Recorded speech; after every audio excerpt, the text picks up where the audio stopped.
My fellow Americans, tonight I want to speak to you about what the United States will do with our friends and allies to degrade and ultimately destroy the terrorist group known as ISIL. As Commander-in-Chief, my highest priority is the security of the American people. Over the last several years, we have consistently taken the fight to terrorists who threaten our country. We took out Osama bin Laden and much of al-Qaeda's leadership in Afghanistan and Pakistan. We've targeted al-Qaeda's affiliate in Yemen and recently eliminated the top commander of its affiliate in Somalia.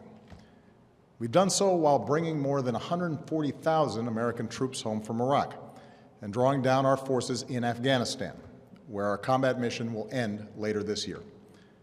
Thanks to our military and counterterrorism professionals, America is safer. Still, we continue to face a terrorist threat. We can't erase every trace of evil from the world, and small groups of killers have the capacity to do great harm. That was the case before 9/11, and that remains true today. And that's why we must remain vigilant as threats emerge. At this moment, the greatest threats come from the Middle East and North Africa, where radical groups exploit grievances for their own gain.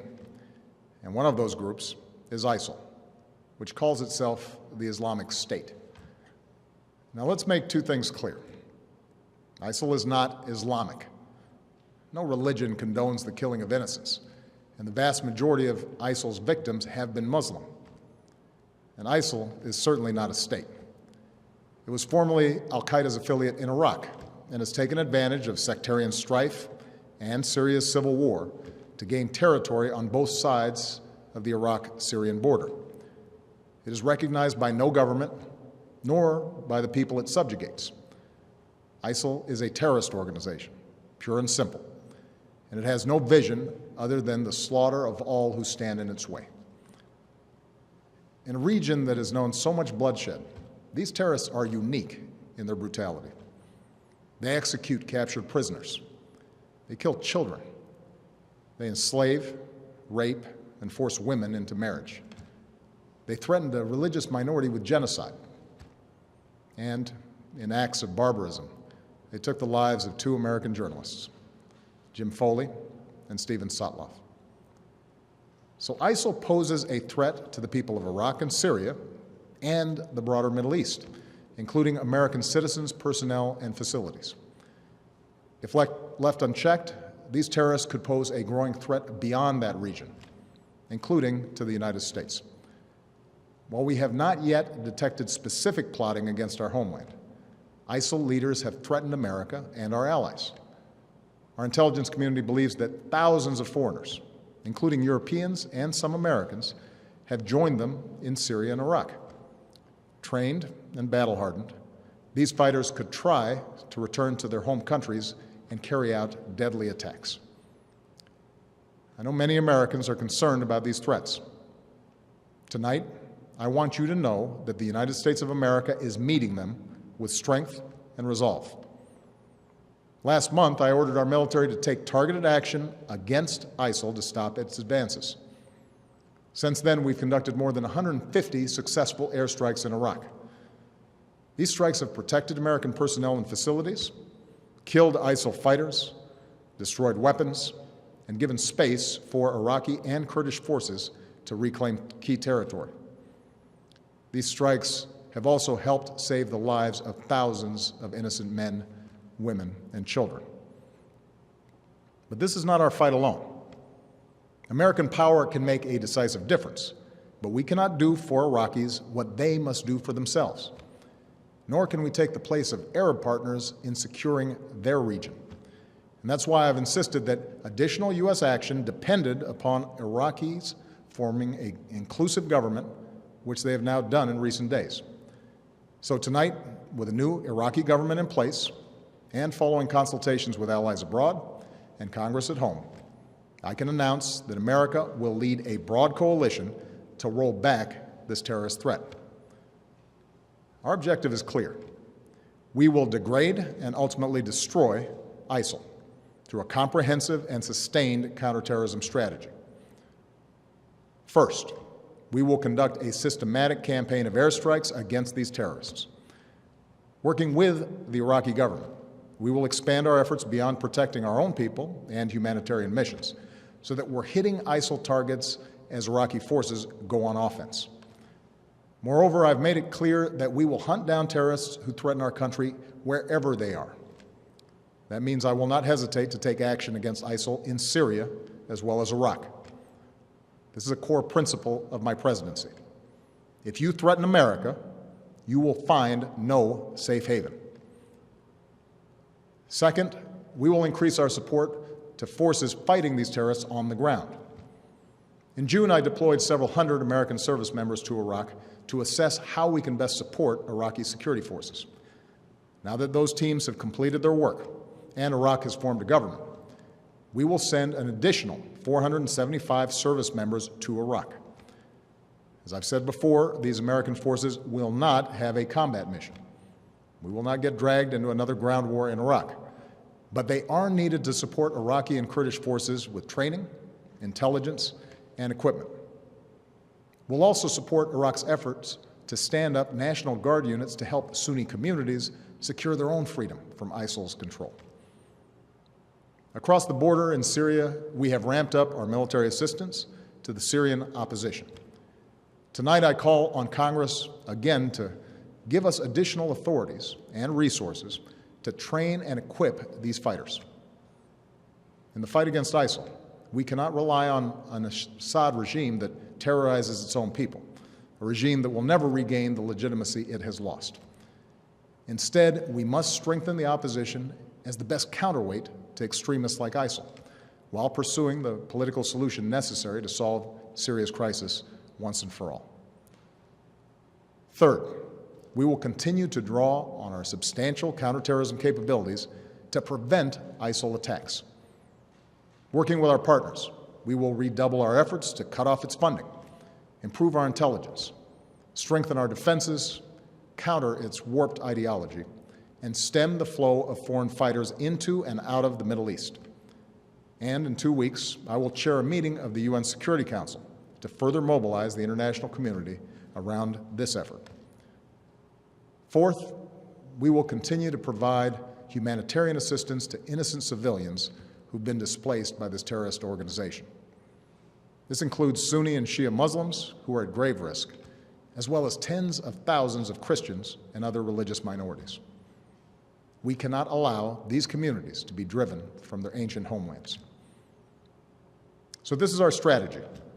And in each of these 4 parts of our strategy, America will be joined by a broad coalition of partners. Already, allies are flying planes with us over Iraq, sending arms and assistance to Iraqi security forces and the Syrian opposition, sharing intelligence and providing billions of dollars in humanitarian aid. Secretary Kerry was in Iraq today, meeting with the new government and supporting their efforts to promote unity. And in the coming days, he will travel across the Middle East and Europe to enlist more partners in this fight, especially Arab nations who can help mobilize Sunni communities in Iraq and Syria to drive these terrorists from their lands. This is American leadership at its best. We stand with people who fight for their own freedom, and we rally other nations on behalf of our common security and common humanity. My administration has also secured bipartisan support for this approach here at home. I have the authority to address the threat from ISIL, but I believe we are strongest as a nation when the President and Congress work together.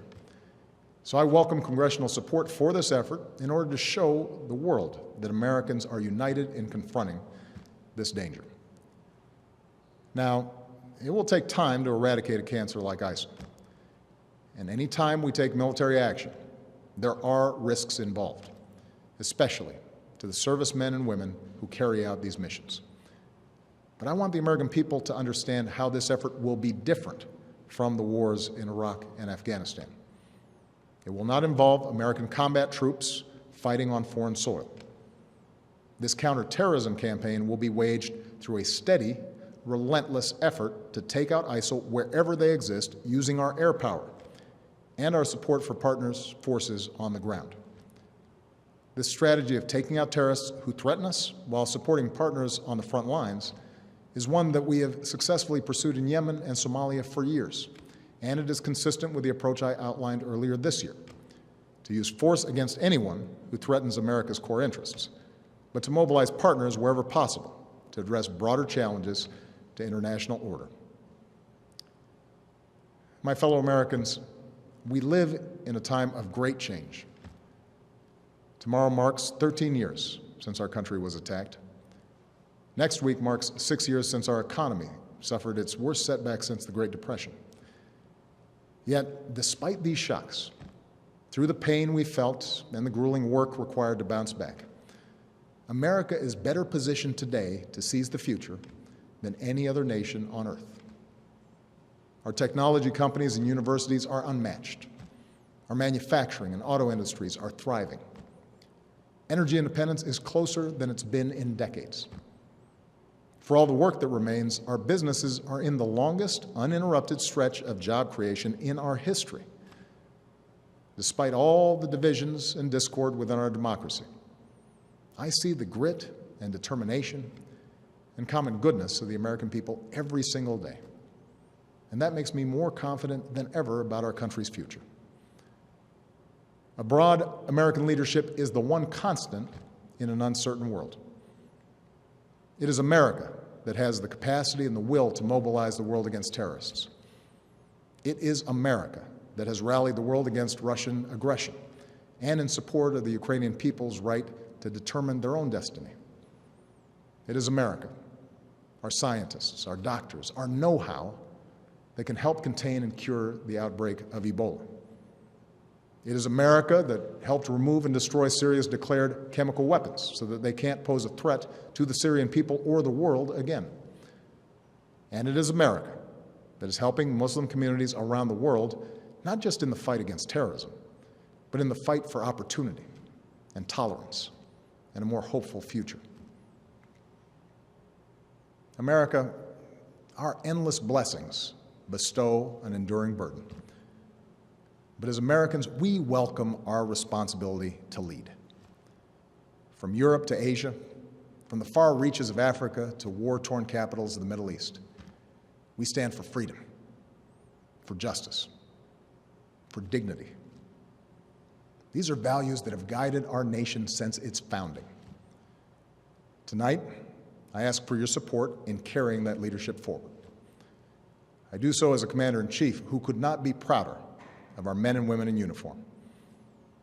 Pilots who bravely fly in the face of danger above the Middle East, and service members who support our partners on the ground. When we helped prevent the massacre of civilians trapped on a distant mountain, here's what one of them said: "We owe our American friends our lives. Our children will always remember that there was someone who felt our struggle and made a long journey to protect innocent people."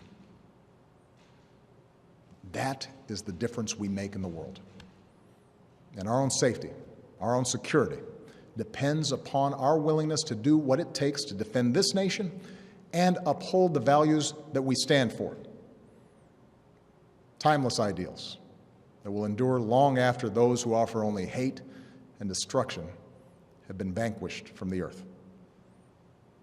May God bless our troops, and may God bless the United States of America.